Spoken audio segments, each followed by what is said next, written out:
Hello everyone, welcome back to the run academy. तो जैसे आप जानते हैं कि हमने क्लास 9th आईसीएसई केमिस्ट्री का जो चैप्टर नंबर 5 है उसके लास्ट पार्ट की थ्योरी हमने स्टार्ट कर दी थी। आज के लेक्चर के अंदर हम उसकी सारी थ्योरी खत्म कर देंगे। और हाँ, ऊपर जितने भी चैनल और जो पेजेस दिए गए हैं उनके जो लिंक्स है वो हमने डिस्क्रिप्शन बॉक्स में डाल दिए हैं। तो बिना कोई टाइम वेस्ट किए चलिए शुरू करते हैं।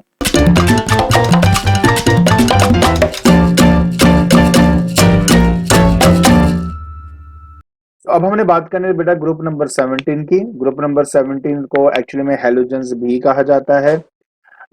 देखिए, जो हैलोजन वर्ड है ना बेटा, पहली बात तो एक वो ग्रीक वर्ड है। क्या है? It is a Greek word. और इस ग्रीक वर्ड का मतलब क्या है? हैलोजन एक्चुअली दो वर्ड से बना हुआ है, हेलो और जन्स। जहां पे हेलो का मतलब होता है बेटा हमारे पास सी और सॉल्ट, और जहां तक जन्स के बारे में बात करते हैं इसका मतलब होता है प्रोड्यूसिंग। ठीक है। अगर इनको आपस में कंबाइन कर दें तो ये बन जाएगा आपका सॉल्ट फॉर्मर। क्या हो जाएगा आपका? Salt farmer. ठीक है। अब का बात सिर्फ इतनी आती है कि इसको सॉल्ट फॉर्मर क्यों कहा जाता है। एक सिंपल सा एग्जांपल से मैं ये बात आपको समझाऊंगा। मान लीजिए कि मेरे पास NaOH है, इसको सोडियम हाइड्रोक्साइड कहते हैं। एक्चुअली में ये आपका बेस है। जब ये आपका रिएक्ट करता है एसिड के साथ, जैसे कि हमारे पास एसएल है, डाइल्यूट HCl भी चलेगा इसमें, तो ये मेरा एसिड है। तो जब ये इसके साथ कंबाइन होगा तो एज ए रिजल्ट ये बनाता है NaCl प्लस, साथ में बनाएगा H2O। आपको जान के शायद अलग सा लगे, लेकिन आपने पहले इसके बारे में पढ़ा होगा। इस रिएक्शन को न्यूट्रलाइजेशन रिएक्शन कहते हैं। यहाँ पे जो NaCl है ये क्या है? आपका सॉल्ट है।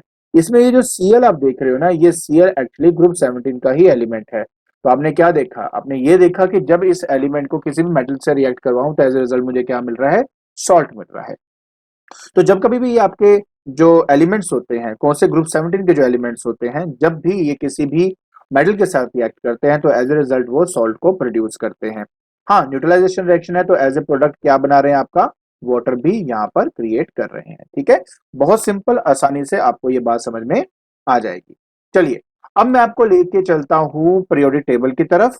और थोड़ा सा आप इस पर ध्यान से देखें कि ये जो है आपका 17 ग्रुप एलिमेंट है, मैंने बता दिया, बट इसका रोमन लेटर में क्या लिखते हैं? इसको 7A, मतलब इस तरह करके ए लिखा जाता है, या ये 7A न्यूमेरिकल वर्ड में भी 7A में लिख सकते हो आप इसको। इसमें कुल मिला के देखा जाए तो fluorine, chlorine, bromine, iodine, एस्टेटीन। Yes, ये एस्टेटीन आपका रेडियो एक्टिव एलिमेंट है। इसके बारे में भी थोड़ा बहुत हम स्टडी करेंगे। बट ये जो पूरे एलिमेंट जो आप देख रहे हो, ये जितने भी एलिमेंट्स यहाँ देख रहे हो, ये सब के सब आपके 17 ग्रुप एलिमेंट्स हैं। और ये सब के सब क्या है? सॉल्ट फॉर्मर्स होते हैं। क्लियर? आगे देखते हैं। अब हम इससे जो है बेटा करेक्टरिस्टिक को स्टडी करने वाले हैं। बहुत सिंपल करेक्टरिस्टिक से हैं, जल्दी जल्दी हम इसको स्टडी कर लेते हैं। देखिए बेटा, सबसे पहली बात हमारे पास यहाँ पर आती है कि ये जितने भी आपको एलिमेंट्स यहाँ पे दिखाई देते हैं, इन सभी के आउटर मोस्ट शेल में हमारे पास 7 क्या होते हैं? इलेक्ट्रॉन्स होते हैं।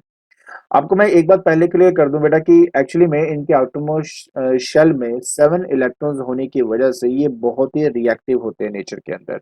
अब बोलेंगे सर ऐसा क्यों? देखिए, सिंपल सी बात है। हमारे पास अगर मान लीजिए कोई भी जैसे मान लो मैं फ्लोरीन की बात करता हूँ, फ्लोरीन का जो नंबर है वो क्या होता है बेटा? आपका 9 नंबर है। तो इसका आप देख सकते हो जो कॉन्फ़िगरेशन है, 2 और 7 दिया हुआ है आपको ऑलरेडी। अब इस केस के अंदर आपको पता है ना, हर एक एटम क्या चाहता है? अपने आप को इलेक्ट्रॉन देकर या रिसीव कर कर नोबल गैस कॉन्फ़िगरेशन के बराबर लाना चाहता है। इस कंडीशन के अंदर भी फ्लोरीन क्या करेगा? एक इलेक्ट्रॉन लेकर अपने आप को जल्दी से ये बना लेगा 2 और 8, जो कि एक नोबल गैस कॉन्फ़िगरेशन होती है नियोन की। राइट? तो कहने का मतलब सिर्फ इतना है कि अपने आप को स्टेबल कॉन्फ़िगरेशन में लाने के लिए इसके लिए आसान है, एक इलेक्ट्रॉन लेकर अपने आप को स्टेबल कर लेना। इसलिए इसकी रिएक्टिविटी क्या है? ऑटोमेटिकली ज्यादा होती है। अगर आप इनके पीरियोडिक टेबल को देखो बेटा तो ये बातें बड़े आसानी से क्लियर हो जाती हैं।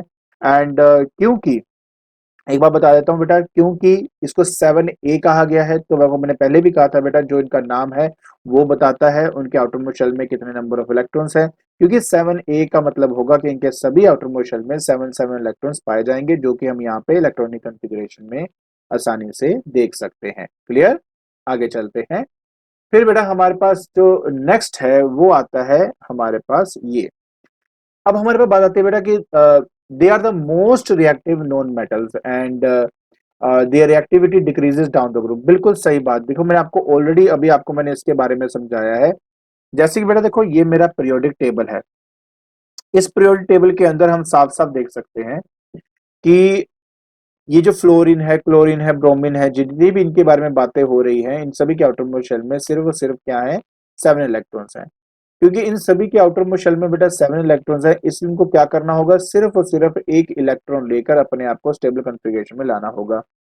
क्योंकि इनको सिर्फ एक ही इलेक्ट्रॉन चाहिए, इसलिए इनकी रिएक्टिविटी बहुत ज्यादा है और ये जल्दी से चाहेगा अपने आप को स्टेबल करना। So that is the reason why we say that कि जो हमारा 17 ग्रुप के एलिमेंट्स होते हैं ये सारे के सारे रिएक्टिव होते हैं। दूसरी बात, इनकी रिएक्टिविटी बेटा आपकी डिक्रीज करेगी। ध्यान से सुनना बेटा, मैं क्या बोल रहा हूं, मैं फिर से बोलूंगा आपके लिए कि क्या करेगी। इनकी जो रिएक्टिविटी है बेटा वो आपकी क्या करती है, डिक्रीज करती है जैसे जैसे आप नीचे की तरफ जाओगे। अब बोलोगे सर ऐसा क्यों, क्यों उनकी रिएक्टिविटी डिक्रीज होगी। देखिए बेटा एक बात आपको बता दूं बेटा, जितना छोटा साइज होता है उतना ज्यादा किसी एटम का इलेक्ट्रॉन को अट्रैक्ट करने की ताकत ज्यादा होती है। इसको इलेक्ट्रोनेगेटिविटी का नाम दिया गया है। तो जैसे जैसे आप नीचे की तरफ जाओगे तो आपको ये देखने को मिलेगा कि इनका साइज बढ़ता जा रहा है। जैसे जैसे साइज बढ़ता है इलेक्ट्रॉन को अपनी तरफ अट्रैक्ट करने की ताकत भी कम होनी शुरू हो जाती है। ऑटोमेटिकली मैं ये भी कह सकता हूं कि इनकी रिएक्टिविटी डिक्रीज होनी शुरू हो जाएगी। तो अगर आप मुझे कहोगे फ्लोरीन, क्लोरीन, ब्रोमीन में से सर आप मुझे ये बताओ कि इन तीनों में से सबसे ज्यादा रिएक्टिव कौन सा है, मैं बोलूंगा फ्लोरीन सबसे ज्यादा रिएक्टिव है, जिसका size as compare to other two smaller है। हमेशा ये बात याद रखें कि फ्लोरीन, क्लोरीन, ब्रोमीन की जब बात हो रही है बेटा तो फ्लोरीन का जो साइज है वो छोटा है और ब्रोमीन की अगर मैं बात करूं तो उसका साइज क्या है, बड़ा है। इसलिए फ्लोरीन ज्यादा रिएक्टिव है एज कम्पेयर टू ब्रोमीन, क्योंकि फ्लोरीन इलेक्ट्रॉन को रिएक्ट करने की क्षमता ज्यादा रखता है, मतलब इसकी इलेक्ट्रोनेगेटिविटी ज्यादा है एज कम्पेयर टू ब्रोमीन। बहुत सिंपल है, आई होप आपको ये बात समझ में आ गई होगी। चलिए अब हम अपने जो नेक्स्ट है उसको देखते हैं, नेक्स्ट करेक्टरिस्टिक को देखते हैं। ठीक है, ऑलराइट। सो जैसे मैं आपको ऑलरेडी बता चुका हूं बेटा, आप यहाँ पे देख भी सकते हो कि हमारे फ्लोरीन की रिएक्टिविटी ज्यादा होगी, आयोडीन की क्या है, कम है। ठीक है, अब हम बात करेंगे बेटा इनके melting point and boiling point की। एक बात आपको मैं अच्छी तरह बता दूं बेटा कि जैसे जैसे हमारा कोई भी एलिमेंट, मैं आपको यहाँ पे इसको दिखाना चाहूंगा, जैसे कि ये मेरा पीरियोडिक टेबल है। अब इस पीरियोडिक टेबल के अंदर जैसे जैसे मैं नीचे जाता हूँ वैसे वैसे इनका जो साइज है वो बढ़ रहा है। पहली बात बता दूं बेटा ये नॉन मेटल्स है।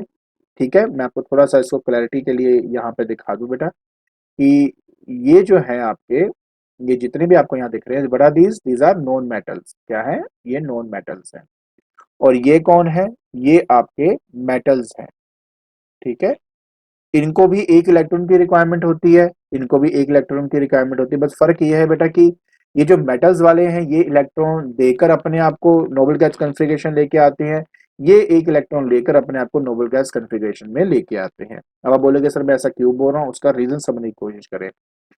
बात सिर्फ इतनी है बेटा आपका कि जैसे जैसे साइज बढ़ता है ना, इन पर्टिकुलर एटम के बीच की फोर्स जिसको इंटरमोलिकुलर फोर्स कहा जाता है, क्या कहा जाता है, इंटर मोलिक्यूलर फोर्स। ठीक है, तो जैसे जैसे आप नीचे की तरफ जाते हो वैसे वैसे इंटरमोलिकुलर फोर्सेस, मतलब दो पर्टिकुलर एलिमेंट्स के बीच की फोर्स बेटा, वो क्या करती है बेटा, धीरे धीरे इंक्रीज होनी शुरू हो जाती है। क्योंकि इंटरमोलिकुलर फोर्सेस जो है, इंटरटॉमिक फोर्सेस जो है बेटा, वो आपकी इंक्रीज होती है, इसलिए इनकी इनका जो स्टेट है वो सॉलिडिफिकेशन की तरफ ज्यादा चले जाता है। मतलब ये है कि अगर आप फ्लोरीन की बात करें या क्लोरीन की बात करें ये गैसियस स्टेट में होते हैं। ब्रोमीन आते आते थोड़ा लिक्विडिश हो जाता है, मतलब लिक्विड स्टेट में आता है। आयोडीन थोड़ा सा सॉलिड स्टेट में मिल जाता है। और एस्टाटीन की अगर बात करूं तो न्यूक्लियर है, ये सॉलिड स्टेट में ही होता है आपका। तो मैं सिर्फ आपको ये बोलना चाहता हूं क्योंकि इन जैसे डाउन द ग्रुप जाते हैं साइज बढ़ता है, इंटरमोलिकुलर फोर्सेस बढ़ती हैं, जिसकी वजह से इनके इनको तोड़ना मुश्किल हो जाता है, इसलिए इनका जो बॉइलिंग पॉइंट है, इनका जो मेल्टिंग पॉइंट है वो इंक्रीज करता है डाउन द ग्रुप। ठीक है, प्लीज रिमेंबर। ठीक है, ये इंक्रीज करता है डाउन द ग्रुप। अब हम आगे देखते हैं। सो इसके बाद बेटा नेक्स्ट हमारे पास आया कि जैसे मैंने आपको बताया था बेटा ये क्या है, अगर आप ध्यान से देखें तो एक ना पेल येलो कलर आपको यहाँ पे दिख रहा है, ये एक ग्रीनिश येलोइश कलर आपको यहाँ दिखेगा, ये रेडिश ब्राउन कलर आपको दिखेगा, वायलेट कलर आपको दिखाई दे रहा है। ठीक है, देखिए बात सिर्फ ये है यहाँ पर कि इन इन सभी के बीच में ये जो फर्स्ट वाला आप देख रहे हो ये फ्लोरीन है आपका। क्या है, फ्लोरीन। ठीक है, मैं थोड़ा यहाँ से ऐसे लिखता हूँ, दिस वन इज फ्लोरीन। ये जो आप देख रहे हो बेटा, ये क्या है, क्लोरीन है। ये जो आप देख रहे हो, ये आपका ब्रोमीन है। ये जो आप देख रहे हो, ये आपका आयोडीन है। ये एस्टेटिन है आपका, जो लास्ट वाला था ना, दिस वन एस्टेटिन। एस्टेटिन। अब अगर आप ध्यान से देखो, जैसे मैंने कहा था कि इंटरमोलिकुलर फोर्सेस जो है वो आपकी धीरे धीरे इंक्रीज होती है जैसे जैसे आप ऊपर से नीचे जाते हो। इसलिए सबसे पहला देखेंगे, दोनों ही आपके गैसियस स्टेट में है। ये थोड़ा आपका लिक्विड स्टेट में आ जाता है, देखो लिक्विड यहाँ पे है। ये देखेंगे तो आपका सॉलिड स्टेट के अंदर आ रहा है, और लास्ट वाला तो एग्जैक्ट सॉलिड स्टेट के अंदर ही आपको मिल रहा है। पहले तो ये बात समझनी बहुत इंपॉर्टेंट है। दूसरी बात यहाँ पे ये समझनी बहुत इंपॉर्टेंट है कि जैसे जैसे आप डाउन द ग्रुप जाते हो, इनके जो कलर की इंटेंसिटी है, क्या है आपकी, जो आपकी कलर की इंटेंसिटी है, अगर आप ध्यान से देखें तो वो भी लगातार आपका इंक्रीज कर रहा है। पहले देखो कितना फेडिश सा है, फिर थोड़ा सा उसका कलर ज्यादा आया, फिर तो और डार्कर कलर है, और डार्कर कलर, लास्ट में तो बिल्कुल ही डार्क कलर है आपका। ठीक है, तो इनकी कलर की इंटेंसिटी बढ़ती है जैसे जैसे आप डाउन द ग्रुप जाते हो। दूसरा, एस्टेटिन के बारे में ऑलरेडी बता चुका हूँ बेटा, ये आपका एक रेडियो एक्टिव एलिमेंट है आपका। ठीक है, this this is one is your radio active element. I hope आपको ये बातें अच्छे से समझ में आ गई होंगी। Very good. चलिए, अब हम बेटा, मैं आपको लेके चलता हूँ इसके नेक्स्ट पार्ट के अंदर। ठीक है, सो नेक्स्ट पार्ट के अंदर बेटा हमने ये समझना है कि जितने भी आपके हैलोजेंस होते हैं, पहली बात, ये सब के सब पॉइजनस होते हैं नेचर के अंदर। और अगर मैं इनके स्मेल की बात करूं, ऑर्डर की बात करूं, तो इनका एक अनप्लेजेंट ऑर्डर होता है। इसके अलावा इनके बहुत अच्छे पॉइंटर और भी हैं। देखिए, सबसे पहला पॉइंटर ये देखते हैं कि they all form diatomic molecules. अब इसका मतलब क्या है बेटा, डाई एटॉमिक मॉलिक्यूल्स ऐसा क्यों? देखिए, आप जानते हो कि हर एक एलिमेंट चाहता है अपने आप को स्टेबल कॉन्फ़िगरेशन में लाने के लिए। स्टेबल कॉन्फ़िगरेशन किसी की तब आती है जब उनके आउटर मोस्ट शेल में 8 इलेक्ट्रॉन्स होते हैं। फ्लोरीन एक्चुअली क्या करता है, उसका नंबर 9 है। 9 नंबर होने की वजह से ये बनता है 2 and 7। उसी तरह एक और फ्लोरीन की बात करूं तो वो भी होगा 2 and 7। तो ये क्या करते हैं, ये आपस में अपना एक एक इलेक्ट्रॉन शेयर कर लेते हैं, और शेयर करने से बनता है कोवेलेंट बॉन्ड। क्या बनता है, कोवेलेंट बॉन्ड क्रिएट होता है, जिसकी वजह से हमारा F2Cl2 I2 Br2 ये मॉलिक्यूल्स क्रिएट होते हैं। मैं सिर्फ आपको इतना यहाँ पे समझाना चाहता हूं, क्योंकि दो एटम आपस में मिलकर मॉलिक्यूल बन रहे हैं, तो ये डाई एटॉमिक मॉलिक्यूल्स होते हैं। ठीक है, so they all form diatomic molecule. दूसरी सबसे बड़ी बात, तो अगर मैं इसमें ध्यान से देखूं तो मुझे दिखता है कि they all have valency 1 and form compound with the similar formula. बिल्कुल बात सही है। वैलेंसी किसी भी एटम की इस बात पे डिपेंड करती है कि कितने इलेक्ट्रॉन इन्वॉल्व हो रहे हैं किसी की इलेक्ट्रॉनिक कॉन्फ़िगरेशन को स्टेबल बनाने के लिए। स्टेबल मतलब आउटर मोशन में 8 इलेक्ट्रॉन्स करने के लिए। आपको मैं बता चुका हूं, क्लोरीन, जो हमारा है फ्लोरीन, आयोडीन, ब्रोमीन, ये जितने भी हैं, अपने आप को स्टेबल कॉन्फ़िगरेशन लाने के लिए इनको सिर्फ एक इलेक्ट्रॉन की रिक्वायरमेंट होती है, इसलिए इन सभी की वैलेंसी क्या है, एक एक है। क्लियर? इसके बाद नेक्स्ट है हमारे पास कि ये जितने भी कंपाउंड्स बनाते हैं बेटा, उन सबको हम हैलाइड्स का नाम देते हैं। ठीक है, अगर वो मेटल से डायरेक्टली रिएक्ट करेगा तो वो सॉल्ट प्रोड्यूस करता है, उनको हम मेटल हैलाइड्स भी कह देते हैं। क्लियर? तो एक बार हम अच्छे से सारा रिवाइज कर लें। पहली बात, अच्छा एक पॉइंट और भी रह गया, क्योंकि ये एक इलेक्ट्रॉन रिसीव करते हैं अपने आप को स्टेबल करने के लिए, क्योंकि एक इलेक्ट्रॉन लिया है तो एक्सेस ऑफ इलेक्ट्रॉन हो गया, जिसकी वजह से ये बनते हैं नेगेटिव आयंस। जैसे फ्लोराइड आयन में -1 लिखा हुआ है, क्लोराइड में -1, ब्रोमीन में यहाँ लिखा है, और आयोडीन में भी यहाँ पे लिखा हुआ है -1 सबकी वैलेंसी जो है वैलेंसी लिखी जाती है। माइनस मतलब गेन ऑफ इलेक्ट्रॉन, +1 मतलब लूज ऑफ इलेक्ट्रॉन। ठीक है जी।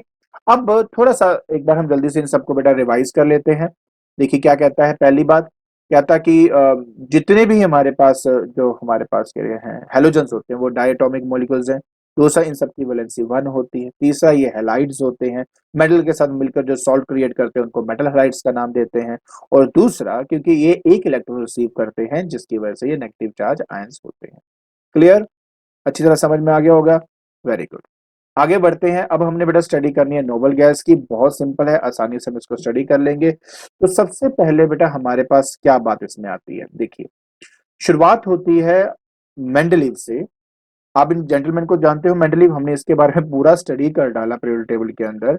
इन्होंने क्या किया था, जितने भी एलिमेंट उस टाइम पर जब इन्होंने स्टडी किया था एग्जिस्ट करते थे, उन सबको अरेंज किया गया था in the increasing order of their atomic mass, in in किसमें, एटॉमिक मास में। और ये इनका मेंडलीव टेबल है। इस टेबल के अंदर सबसे बड़ा ड्रॉबैक पता क्या था कि, हाँ, पहली बात तो ये भी सच है कि उस टाइम नोबल गैसेस के बारे में ज्यादा जानकारी नहीं थी। अब बात आती है क्यों। नोबल गैसेस का, पहले बात, नोबल का मतलब क्या है, इनका एक गैसेस का और नाम भी है जिसको कहते हैं इनर्ट गैस। इनर्ट गैस का मतलब होता है जो किसी से रिएक्ट नहीं करता। इन गैसेस की बात सिर्फ इतनी है कि ये क्योंकि किसी से रिएक्ट नहीं करता था तो इनकी एग्जिस्टेंस ज्यादा पता नहीं लग रही थी। बात क्लियर हुई। और मेंडलीव ने अपने टेबल के अंदर इनको इंक्लूड नहीं किया था। क्लियर। उसके बाद क्या हुआ, जब एयर के कॉम्पोजिशन की स्टडी होने लगी। अब देखो एयर क्या है, आपको पता है एयर के अंदर ये सारे मॉलिक्यूल प्रेजेंट होते हैं, उसमें नाइट्रोजन भी होता है, ऑक्सीजन भी होता है, नियोन, आर्गन, है ना, ये सब चीजें जो है, कार्बन डाइऑक्साइड, ये सब चीजें जो है आपकी प्रेजेंट होती हैं।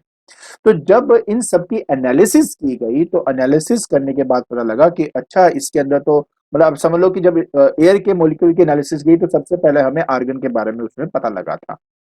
दूसरी बात, जब एक्लिप्स हुआ था, सोलर एक्लिप्स हुआ था, तो उससे जो उसके जो रेज आ रहे थे ना, उसको स्पेक्ट्रोस्कोपी एक मेथड होता है बेटा, जैसे इस तरह के ना स्पेक्ट्रम्स बनते हैं आपके, तो उनकी स्टडी करके हमें पता लगता है कि एक्चुअली कौन सा एलिमेंट हो सकता है।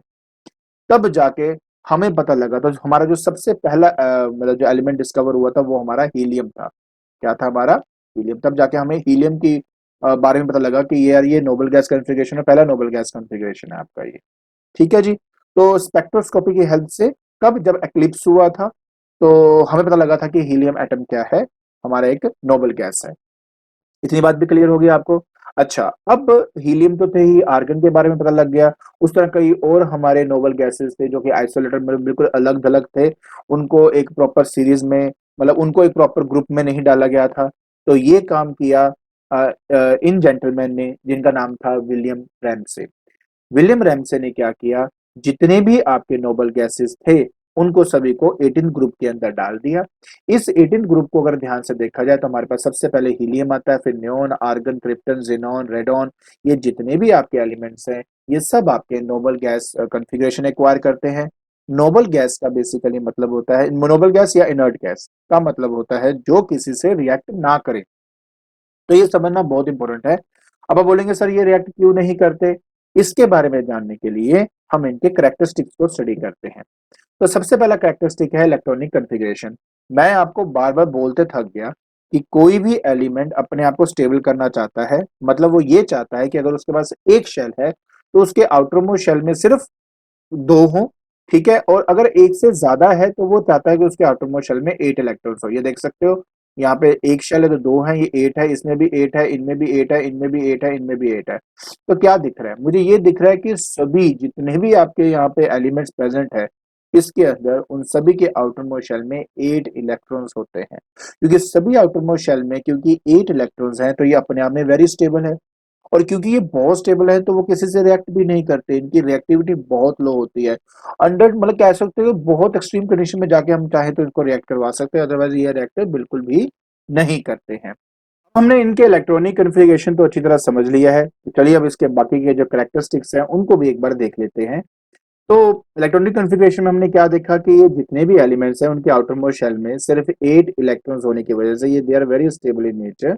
और उसके अलावा ये कलरलेस होते हैं, टेस्टलेस होते हैं, ऑडरलेस गैसेस होती हैं। ठीक है। ना ये किसी कंबशन में सपोर्ट करते हैं, ठीक है, ना ये खुद जलते हैं, राइट। इसके अलावा मोनोटॉमिक है। देखो एक एक बात समझने की कोशिश करो बेटा, कोई एटम किसी और एटम के साथ कंबाइन क्यों करेगा, ऑफ कोर्स अपने आप को स्टेबल कॉन्फ़िगरेशन लाने के लिए। अब ये खुद भी स्टेबल है, ये क्यों किसी से रिएक्ट करेंगे, जिसकी वजह से ये मोनोटॉमिक आपके मॉलिक्यूल्स होते हैं, मतलब these are monoatomic in nature, right. उसके बाद पहली बात तो ये है कि ये जो जितने भी गैसेस हैं इनको लिक्विफाई करना बहुत ही ज्यादा डिफिकल्ट होता है, ऑफ कोर्स इनके साइजेस की वजह से। इसके अलावा बहुत ही स्लाइटली सोल्यूबल होता है। ठीक है, और हाँ, सोल्यूबिलिटी आपकी लगातार इंक्रीज होती जाती है जैसे आप ऊपर से नीचे आएंगे, मतलब इंक्रीज का मतलब ये नहीं कि घोल ही दोगे बिल्कुल ही, इसका मतलब है कि बहुत स्प्रिंगली थोड़ा सा ही आपका उसमें सोल्यूबिलिटी जो है वो इंक्रीज करती है। ठीक है, तो पहला हमने पढ़ा कलरलेस, टेस्टलेस, ऑडरलेस गैस के बारे में। दूसरा ये मोनोटॉमिक होते हैं, मोनोटॉमिक मतलब सिंगल एटम के होते हैं आपके, क्योंकि किसी से कंबाइन नहीं करते। फिर हमने ये पढ़ा कि नोबल गैसेस जो हैं वो लिक्विफाई करना बहुत ही डिफिकल्ट है, इनकी सॉल्युबिलिटी बहुत ही कम होती है, ठीक है। अंडर वेरी हार्श कंडीशन आप चाहें तो फिर भी आप सॉल्युबिलिटी उसको सॉल्युबल कर सकते हो, बट वैसे भी ऊपर से नीचे जाते हैं इनकी सॉल्युबिलिटी लगातार इंक्रीज होती जाती है। इसके अलावा एक बात आपको बता दूं बेटा कि जितने भी आपके नोबल गैसेस हैं इनकी बड़ी खतरनाक और खास बात है जिनका यूज हम अपने डे टू डे लाइफ के अंदर करते हैं। नहीं याद आ रहा होगा तो मैं बताता हूँ आपको। बात यह है कि अगर मान लीजिए किसी भी गैस को, जो कि नोबल गैस है, दो इलेक्ट्रोड साइड में लगाए हुए हैं, अगर इसमें से हाई वोल्टेज या करंट इसमें से पास किया जाए ना, तो ये लाइट को एमिट करते हैं। क्यों? क्योंकि जब हम उनको इलेक्ट्रिक फील्ड प्रोवाइड करते हैं उनके इलेक्ट्रॉन एक्साइटेड स्टेट में चले जाते हैं, ठीक है। मैं थोड़ा सा आपको इसके बारे में समझा दूं, इससे क्या होगा, थोड़ा सा आपकी हेल्प हो जाएगी, आपको समझ में आएगा कि एक्चुअली हो क्या रहा है। जो आउटर मोस्ट शेल का इलेक्ट्रॉन होता है ना, जब हम उसको एक एनर्जी प्रोवाइड करते हैं तो वो इलेक्ट्रॉन आपका कहाँ चले जाता है, एक्साइटेड स्टेट में चले जाता है। जब वो एक्साइटेड स्टेट से वापस अपने जमीन पे, मतलब वापस अपने ऑर्बिट पे आता है, तो वो अपने में से एनर्जी को एमिट आउट करेगा। वो जो एनर्जी आपकी एमिट आउट होती है उसकी अपनी एक वेवलेंथ होती है, ठीक है, वेवलेंथ होती है। अब हमारी जो आंखें हैं ना, वो कलर की जो रेंज है दैट इज 4000 एंगस्ट्रॉम से 8000 एंगस्ट्रॉम की वेवलेंथ जो है, 8000 एंगस्ट्रॉम की जो वेवलेंथ है, उसके बीच में जो भी वेवलेंथ होगा हम उसको आराम से देख पाते हैं और हम उसके कलर से आइडेंटिफाई कर लेते हैं। जैसे कि वॉयलेट जो है वो 4000 एंगस्ट्रॉम में आता है और जो रेड है वो आपका 8000 एंगस्ट्रॉम में आता है। तो जो वेवलेंथ इसके बीच में लाई करेगा वो कलर मुझे दिख जाएगा। तो बस यही इसकी कहानी है। होता यह है कि जब कभी भी किसी गैस में से इलेक्ट्रिक करंट को हम पास करते हैं, जैसे इलेक्ट्रिक करंट को उसमें से पास किया जाता है तो इसमें से बेटा क्या निकलती हैं, रेज निकलती हैं, जिनकी अपनी एक वेवलेंथ होती है। वो वेवलेंथ मतलब जिसकी जो वेवलेंथ होगी उस हिसाब से हमें वो कलर दिखाई देता है। क्लियर हो गया? Very good. इसके अलावा थोड़ा और ध्यान से देखिए बेटा, आपको मैं सिंपल से ना कुछ एग्जांपल भी दूंगा इसको समझने के लिए। आपने कभी इनको देखा होगा, ये क्या है? ये आपके हैलोजन्स हैं। इनके अंदर हमने करंट को पास किया और आप देख सकते हो कि कैसे कलर इसमें बन रहे हैं। हीलियम का कलर देखो, नियोन का, आर्गन का, क्रिप्टन का, ज़ेनॉन का, इन सभी का कलर आप देख सकते हो। तो जब हम इसमें से करंट को पास करते हैं तो इस तरह से ग्लो करना शुरू हो जाते हैं। बाकी बात रहेगी इसका इस्तेमाल, जैसे मैंने कहा था डे टू डे लाइफ के अंदर नियोन, याद है आपको? नियोन बल्ब्स, या फिर आपने इसको कहीं तो देखा होगा कि कभी कभी किसी दुकान के सामने इस तरह की नियोन लाइट, जिसको हम कहते हैं नियोन लाइट, वो बेसिकली यही चीज ही है। इसके अंदर हमारे हेलोजन्स हेलोजन्स नहीं, इसके अंदर हमारे नोबल गैसेस डाले जाते हैं, उसमें करंट पास करते हैं तो इस तरह के स्ट्रक्चर जो हमें दिखाई देता है। और ये बड़े बड़े स्ट्रक्चर्स भी हम बनाते हैं तो इसी की हेल्प से ही है, ठीक है ना। नेक्स्ट करेक्टरिस्टिक के अंदर बेटा हमें ये देखते हैं कि इनका जो मेल्टिंग पॉइंट है, जो बॉइलिंग पॉइंट है, वो एक्सट्रीमली लो होता है। एक आपको बात बता देता हूँ बेटा, हीलियम की बात करें तो सबसे लोएस्ट मेल्टिंग पॉइंट इसी एलिमेंट का होता है आपका। ऑब्वियस साइज की सारी बातें बेटा साइज की वजह से ही होती हैं आपकी, ठीक है ना। इवन आप चाहें तो उसको सॉलिडिफाई अगर करना चाहते तो सिर्फ ठंडा करके आप उसको सॉलिडिफाई नहीं कर सकते। हम अच्छी तरह जानते हैं कि किसी गैस को अगर ठंडा किया जाए तो वो लिक्विड बनने लग जाता है, राइट। बट इसके लिए हमें ऊपर से प्रेशर भी अप्लाई करना पड़ता है, तभी जाकर बेटा ये क्या होता है आपका सॉलिडिफाई होना शुरू होता है। तो बेसिकली कहने का मतलब है कि नॉर्मल तरीके से बिहेव नहीं करता, बहुत एक्सट्रीम कंडीशन में जाकर ही ये बेटा सब कुछ टेक प्लेस आपका करता है, ठीक है। हाँ, अब हमें स्टडी करने है बेटा इसके यूजेस के बारे में, क्योंकि इनका एक अनरिएक्टिव नेचर होता है, किसी से रिएक्ट नहीं करते because they are stable in nature. सिर्फ इसी वजह से अगर आपने इन इस पिक्चर्स में देखो, आप क्लियर हो जाएगा कहाँ पे इसका इस्तेमाल होता है। यस, अगर हमारे पास जो एयर बैलून्स होते हैं, राइट, एंड एयरक्राफ्ट्स होते हैं, उनके अंदर हम हीलियम गैस का इस्तेमाल करते हैं बिकॉज वो कभी ज्यादा रिएक्टिव नहीं होते किसी के साथ, राइट। और दूसरी बात, ये लाइटर होते हैं एयर से, जो इनको लिफ्ट करने में इनकी हेल्प करता है। क्लियर? दूसरा, हमारा जो बल्ब है ना, उस बल्ब के अंदर आर्गन डाला जाता है। क्या डाला जाता है बेटा आपका? आर्गन। आर्गन डाला जाता है, ठीक है। आर्गन क्यों डाला जाता है इसके बारे में ऑलरेडी बता चुका हूं बेटा जी, कि जब कभी भी आपके किसी भी चीज के अंदर हम करंट को पास करेंगे, जैसे देखो ये आर्गन है, इसके अंदर आर्गन डली हुई है, इसमें से इलेक्ट्रिक करंट को पास कर, देखो कैसे ग्लो कर रहा है आपका। तो हमेशा जो बल्ब्स होते हैं बेटा, इनके अंदर हम आर्गन की जो जो कि एक नोबल गैस है उसको डालते हैं। वो इसलिए डालते हैं क्योंकि जब इसमें से करंट को पास करें तो वो ग्लो क्रिएट करे, और हमारे घर में जो लाइट जगती है वो इसी की वजह से जगती है, राइट। समझ में आया आपको? गुड। आगे देखते हैं। इसके अलावा बेटा नियोन बल्ब्स के अंदर मैं बता ही चुका हूं आपको, ठीक है, कि नियोन के अंदर कैसे इसका इस्तेमाल होता है। अच्छा, अब मैं आपको एक और इम्पोर्टेंट फैक्ट या इम्पोर्टेंट बात के बारे में बता देता हूँ। बेटा देखिए, ये हमारा पीरियोडिक टेबल है। इस पीरियोडिक टेबल के अंदर मैं आपको बताना चाहूँगा, एक सेकंड दीजिए मेरे को, यहाँ पे हाँ, कि देखिए बेटा, हम आपकी बुक में इवन ये लिखा हुआ है कि ये जो आपका हैलोजन है, हैलोजन जो है, हैलोजन नहीं, ये जो आपका नोबल गैस है, ये एक्चुअली लाई करता है आपके हैलोजन्स एंड ग्रुप वन के बीच में। ऐसा इसलिए क्योंकि देखो, अगर मैं फ्लोरीन और लिथियम के बारे में बात करूं, जो फ्लोरीन है ना, फ्लोरीन सिर्फ एक इलेक्ट्रॉन पाकर एकदम से नियोन बन जाएगा, और उसी तरह लिथियम जो है, एक इलेक्ट्रॉन को निकालकर एकदम से क्या बन जाएगा आपका, हीलियम बन जाएगा।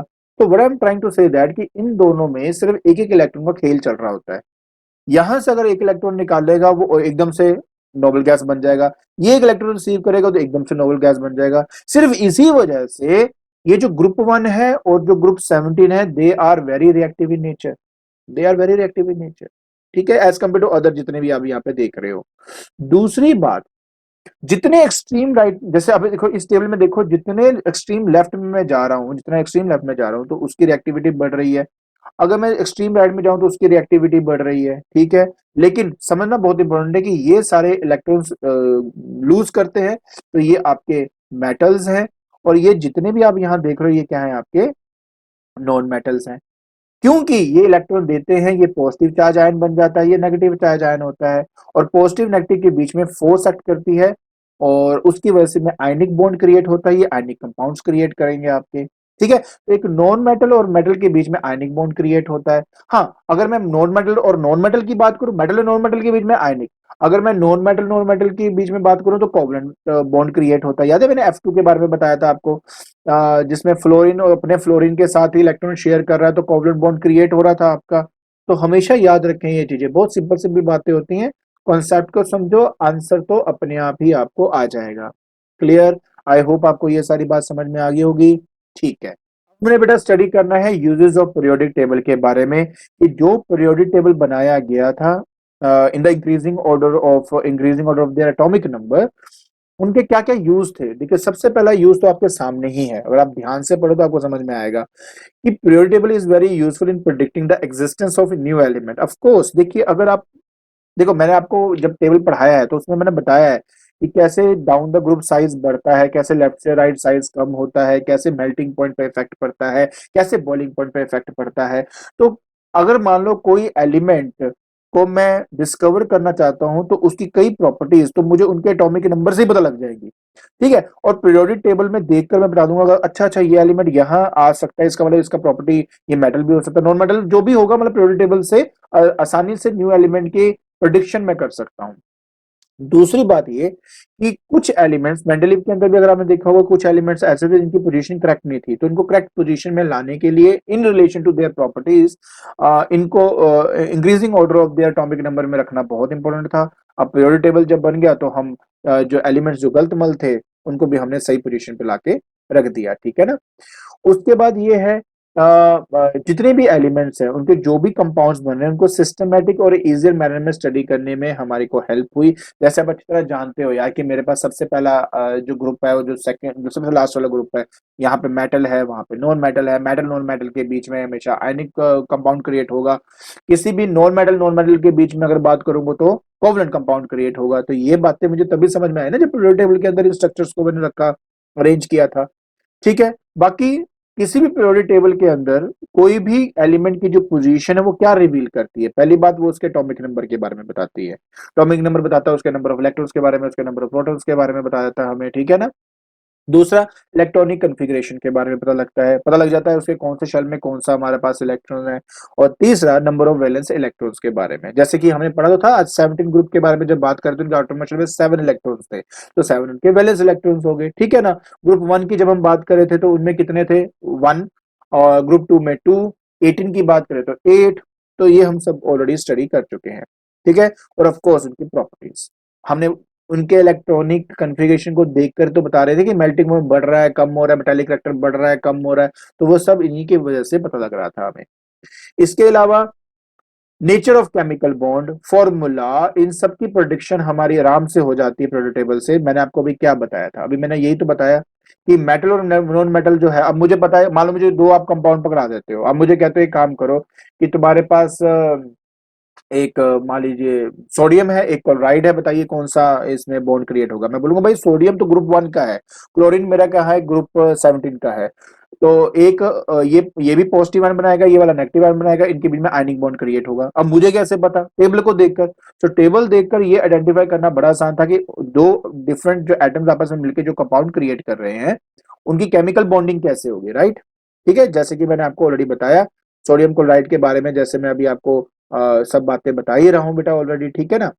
तो ये देख लीजिए, जैसे अब ये वाला है, इसको देख के पता लगेगा यार ये तो है हमारा मेटल ही है। और अगर मैं इसको देखूंगा तो ये मुझे पता है ये मेरा नॉन मेटल है, ठीक है ना, क्या है, नॉन मेटल है। इन दोनों के बीच में आयनिक बॉन्ड क्रिएट होगा। ठीक है, किसी भी दो नॉन मेटल, जैसे मान लो क्लोरीन क्लोरीन की बात कर लो, क्लोरीन क्लोरीन के बीच में क्या बन रहा था आपका, कोवलेंट ही बन रहा था, ठीक है ना। तो कहने का मतलब ये है कि भाई किसी भी एलिमेंट को देख के मैं ये आइडेंटिफाई कर सकता हूँ भाई इनमें कौन सा आपका कंपाउंड जो है वो क्रिएट होने वाला है। क्लियर। चलिए आगे देखते हैं। फिर हमारे पास नेक्स्ट आ जाता है position, position of the element. किसी भी पीरियोडिक टेबल के अंदर एलिमेंट की जो पोजीशन है मुझे क्या क्या बताती है बेटा, देखो सबसे पहली बात उसकी वैलेंसी मैंने ऑलरेडी बता दिया आपको। और दूसरा कि यार वो जो एलिमेंट है वो मेटल है कि नॉन मेटल है। हमने अभी पढ़ा कि एक्सट्रीम लेफ्ट में जाएंगे तो हमें मेटल मिलेगा, एक्सट्रीम राइट में जाएंगे तो हमें नॉन मेटल मिलेगा। ठीक है, तो इसके बारे में सब कुछ हमें पता लगा पीरियोडिक टेबल से, तो यही इनके यूजेस थे। आई होप आपको अच्छे से समझ में आ गया होगा कि पीरियोडिक टेबल का एक्चुअली यूज क्या था। ठीक है, आज के लेक्चर के अंदर हमने हेलोजेंस के बारे में स्टडी किया, आज के लेक्चर के अंदर हमने नोबल गैसेस के बारे में स्टडी किया, उनके कैरेक्टरिस्टिक के बारे में स्टडी किया, उनके यूजेस के बारे में स्टडी किया, और लास्ट में हमने पीरियोडिक टेबल के यूज के बारे में भी स्टडी किया। आई होप आपको ये वीडियो पसंद आई होगी, और अगर ये वीडियो पसंद आ रही है तो please like it, share and subscribe it. आज के लिए बस इतना ही। Thank you so much.